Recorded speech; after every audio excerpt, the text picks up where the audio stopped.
I used to think the ocean was the one thing in my life I could always trust. Calm, endless, steady. Until the day my HOA decided my seawall was ruining the view.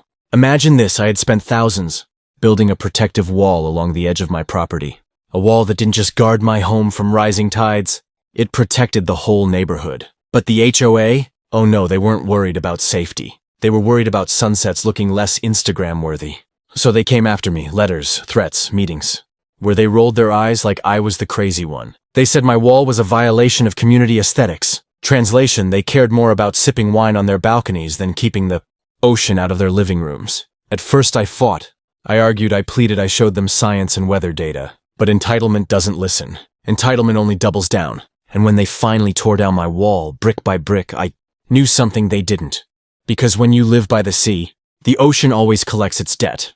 And that debt? Well, it came sooner than anyone expected. A tsunami was forming. And the same people who destroyed my wall for ruining the view, they were about to watch that view swallow their $1 million homes whole. But let me rewind, because you need to know exactly how far they went before justice arrived with the tide. Live on a quiet stretch of coastline, a postcard town where the houses cost more than some small businesses. My place wasn't the fanciest, but it had one thing. None of the others had a seawall. I didn't build it to show off or mess with the view. I built it because the ocean has moods. I've seen what a single storm can do. Snapping docks, swallowing lawns, pulling $1 million patios into the waves. I wasn't about to gamble my life savings on wishful thinking. But the HOA, they saw it differently. To them, my wall was an eyesore. A concrete scar, one board member called it. Another, a woman named Cheryl, you know the type, perfect hair, oversized sunglasses, looked me dead in the eye at the monthly meeting and said, "This isn't Miami, we don't do walls here. We do views." I laughed. I thought she was joking. She wasn't. The letters started coming first. Violation of community standards. Then fines. 100 here, 200 there. I ignored them. Safety isn't a finable offense in my book. But it didn't stop. Neighbors who used to wave now crossed the street. HOA members started showing up outside. My house pointing, whispering, snapping photos like paparazzi. One even left a note on my door, "Take it down, or we'll take it down for you." That's when I realized this wasn't about a wall. This was about control. They wanted to remind me who really ran this neighborhood. And as stubborn as they were, I was even more stubborn. I wasn't about to roll over. Not when the ocean itself was my witness. But that was just the beginning. The first time they slapped me with a fine for the seawall, I shrugged it off. The second time I started keeping a folder. By the fifth, I realized they were playing the long game, hoping to bleed me dry until I caved. The fines got creative. Obstruction of community view corridors. Disruption of uniform shoreline aesthetic. They even cited me for non-conforming coloration. As if concrete has to be beige to fit their idea of paradise. I appealed every single one. Every time they shut me down. But the paperwork war was just the opening act. One morning I walked out to find a bright orange condemn notice taped to my wall. My stomach dropped. No one had inspected anything. It was pure theater. I ripped it down only to notice Cheryl across the street sipping her latte, smirking. Like she'd just scored a point in a game, only she understood. Another day I came home from work to find spray paint on the wall. HOA rules. It was sloppy rushed like a teenager's graffiti. Except I knew better. Teenagers don't carry HOA clipboards. It didn't stop there. The HOA board scheduled a mandatory inspection. I thought, fine, let them look. Maybe reality will sink in. But the inspector they brought wasn't a professional. It was Gary, Cheryl's husband, who sells insurance and can barely fix a leaky faucet. He walked around with a tape measure, nodded like a judge, then announced, "This structure poses a threat to property values." Property values. That was their religion. Every conversation circled back to it. The irony? That wall was the only thing protecting those property values. But logic was irrelevant. I even tried a little humor once. At a meeting after Cheryl called my wall offensive, I said, "Yeah, well, so is your husband's. Karaoke at block parties, but I don't see anyone tearing that down." Some neighbors laughed. Cheryl didn't. From then on, they turned it into a full-blown campaign. Letters escalated into threats of liens. Threats escalated into unannounced visits, HOA board members, walking onto my lawn with clipboards like they owned the place. I called the police once, but the officer just shrugged. "It's an HOA matter. Not much we can do." That's when the sabotage started. One night I woke up to a crash outside. I ran to the shore and found sections of my wall chipped, chunks missing like someone had taken a sledgehammer to it. My heart pounded. The wall wasn't just my property, it was my defense line. I knew who did it, but proving it, that was impossible. The next morning, Cheryl cornered me in the cul-de-sac. Sunglasses on, voice dripping with faux concern, she said, "Oh no, Looks like your little wall is falling apart. Maybe it's a sign you should just let it go. That smug smile. That fake sympathy. It lit a fire in me. I replaced the broken sections, reinforced them, made the wall stronger. Every brick I laid felt like defiance. But they weren't backing off. By the end of that summer, the board voted, officially, to have my wall demolished. They claimed it was unanimous community will. Funny thing, I wasn't allowed to vote. I tried everything, appeals, legal advice, even gathering signatures from the few neighbors, who still had common sense, but the board's grip was iron tight. And then one gray morning I stood on my deck and watched hired contractors roll up, with bulldozers, with jackhammers. They didn't even look at me. They just started. The sound was deafening, metal on stone brick collapsing into dust. I shouted, argued, even threatened to sue. Cheryl was there too, arms crossed, grinning like the ocean was hers now. By sunset, the wall was gone. My defense line erased. That night, I sat on my porch staring at the waves. I could still hear the echoes of destruction. And as the tide crept closer, licking at the bare edge of my property, I knew two things. One, they thought they'd won. Two, the ocean had other plans. Because when you take away the only thing standing between land and sea, you're not just gambling with aesthetics. You're daring nature to collect. And nature never forgets a dare. When the last bulldozer rolled away, I stood in silence. The ocean stretched out in front of me, calm and deceptively gentle, like it hadn't just been invited to march right up to my front door. For a few days, I felt defeated. The HOA strutted around like they'd won some war. Cheryl even sent me a cheery email with a photo attachment, the restored view. She added a winky face, as if salt in the wound needed an emoji. But here's the thing about me, I don't stay down for long. I started watching the waves more closely. At night, I'd hear the water creeping closer than ever before.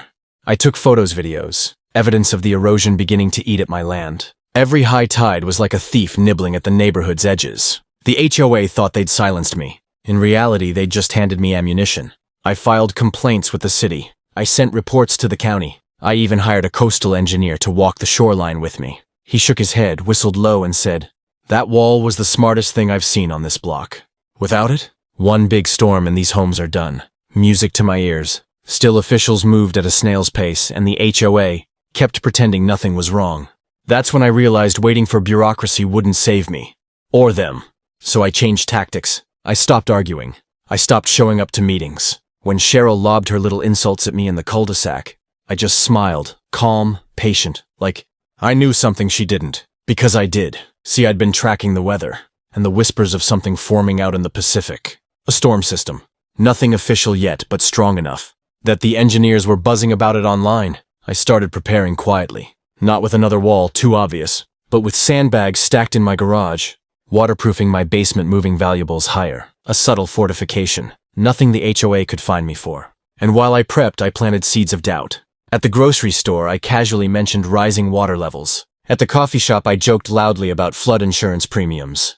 I dropped hints, let paranoia do the heavy lifting. Soon, neighbors started whispering among themselves.